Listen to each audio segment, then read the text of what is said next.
કલ્પેશભાઈ, આ 100 કરોડનો dying and printing એસોસિએશનનો મામલો શું છે? આ બધો મામલો અત્યારે ચર્ચાનો વિષય છે. જેતપુર ડાઇંગ એન્ડ પ્રિન્ટિંગ એસોસિએશનના આટલા બધા રૂપિયા જે પડ્યા હતા, જે એફડી કરેલ હતી, એ હાલમાં ક્યાં છે એનો ચર્ચાનો વિષયનું કારણ છે કે હમણાં થોડા મહિના પહેલાં જ 40 પ્રોસેસ હાઉસવાળા પાસેથી આ લોકોએ 5-5 લાખ રૂપિયા લઈને 2 કરોડ રૂપિયા જેવી રકમ ભેગી કરીને જે જેતપુર ડાઇંગ એન્ડ પ્રિન્ટિંગ એસોસિએશનના ટ્રીટમેન્ટ કરવાના પ્લાન્ટમાં કેમિકલના બિલ દેવાના પૈસા બાકી હતા.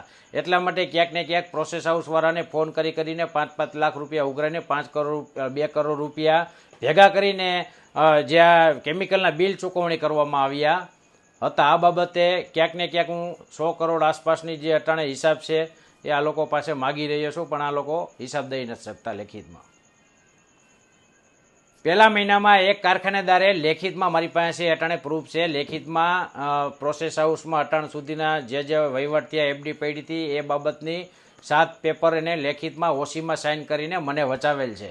એ લેખિતમાં જોવા માગ્યો તો અટાણ સુધી એ વ્યક્તિને જવાબ મળ્યો નથી, અને એ બધા એવિડન્સ મારી પાસે આવવાથી મેં આ મુદ્દા ઉઠાવ્યા છે. ઉઠાવવામાં હું પણ જેતપુર ડાઇંગ એન્ડ પ્રિન્ટિંગ એસોસિએશને એ જ મુદ્દા મારા લેટરપેડ ઉપર લઈને લેખિતમાં દેવા ગયો હતો, અને મારે લેખિતમાં ઓસીમાં સાઇન જોતી હતી તો લેખિતમાં લીધું પણ નહીં, મને ઓસીમાં સાઇન પણ ના કરી દેવામાં આવી. એમાં ક્યાંક ને ક્યાંક આ લોકોની મિલીભગત દેખાઈ આવે છે, ને ક્યાંક ને ક્યાંક આ મોટું કૌભાંડ દેખાઈ આવે છે. હું કહું તો એક સંસ્થા છે એ પંચનો રૂપિયાનું મેનેજમેન્ટ કરતા હોય છે.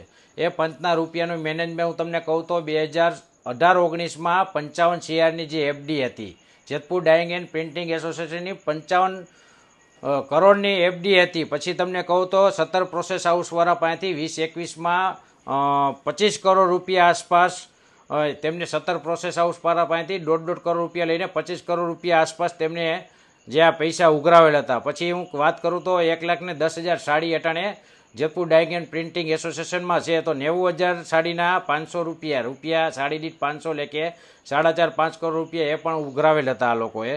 પછી 100 થી 150 વીઘા જમીન આ લોકોએ નીલગીરી વાવવા માટે લીધી હતી. નીલગીરી વાવવા માટેની પ્લસ અટાણે એને જમીન અમુક વેચી નાખી છે. તો એ વેચી નાખી છે તો એ પેમેન્ટ ક્યાં ગયું, કેને દીધું અને ક્યાં ઉપયોગ કરવામાં આવ્યું એ કોઈ Jetpur dyeing and printing association પાસે હિસાબ નથી. જમીન બાબતે આ જમીન કોઈ એસોસિએશનના નામે નથી. એસોસિએશનના કારોબારીના મેમ્બર હાલમાં હશે એના નામને અથવા ભૂતકાળમાં છે એમના નામે આ જમીન એના નામે દસ્તાવેજ કરેલ છે.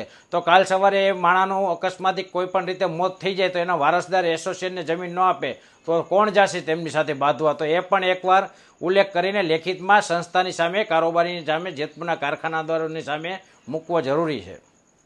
અત્યાર સુધી હું તમને કહું તો જેતપુર ડાઇંગ એન્ડ પ્રિન્ટિંગ એસોસિએશનના પ્રમુખ આ 3જી ટર્મ થશે. એમની 3જી ટર્મ એને પ્રમુખમાં ડિક્લેર કરી દેવામાં આવ્યા છે એવી વાત મને મળેલ છે. પણ અત્યાર સુધી કોઈ દિવસ 2 થી 3 વ્યક્તિ સિવાય કારોબારીની સામે હિસાબ મૂક્યો નથી, અને કારોબારીને કોઈ દી આ હિસાબ બાબતે કોઈ દી કંઈ દેખાડ્યું નથી. આ મારા હિસાબના હિસાબે, મારી એક સવાલના પ્રશ્નના હિસાબે હમણાં 2 દી પહેલાં જ અડધી કલાકમાં છેલ્લા 6 વર્ષનો હિસાબ એમને મૌખિક સમજાવી દીધો, પણ લેખિતમાં કોઈ દી કોઈને આ 2 થી 3 વ્યક્તિ સિવાય આ વહીવટ કોઈ કરી રહ્યું નથી. એક પ્રમુખ અને એક જે સેક્રેટરી છે એને એકાદા 2 બીજા હશે કદાચ, મને તો 2 સિવાય જ લાગે, પણ હું કદાચ 2 જ વ્યક્તિને કદાચ ખ્યાલ હોય એના હું નામ આપની સમક્ષ નથી દઈ શકતો.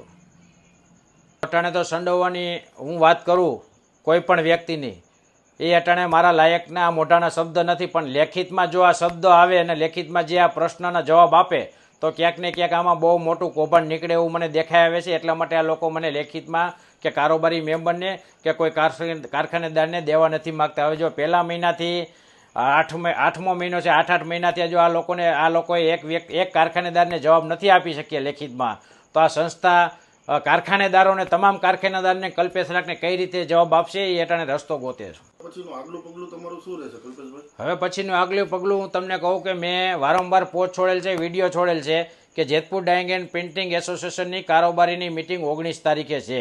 જો 19 તારીખે મને કારોબારીની મિટિંગમાં લેખિતમાં મને પ્રશ્નના જવાબ આપી દે કે આ પૈસા તમે ક્યાં યુઝ કર્યા છે, ક્યાં વાપર્યા છે, પડ્યા છે, નથી પડ્યા, જમીન કેના નામે છે, કેટલી વેચાણી છે, કેટલા રૂપિયા આવ્યા, એના મને લેખિતમાં જવાબ મળી જાય તો મારે કોઈ ચૂંટણી લડવાનો મારે મન નથી, અને ચૂંટણી લડવી પણ મારે ફરજિયાત નથી.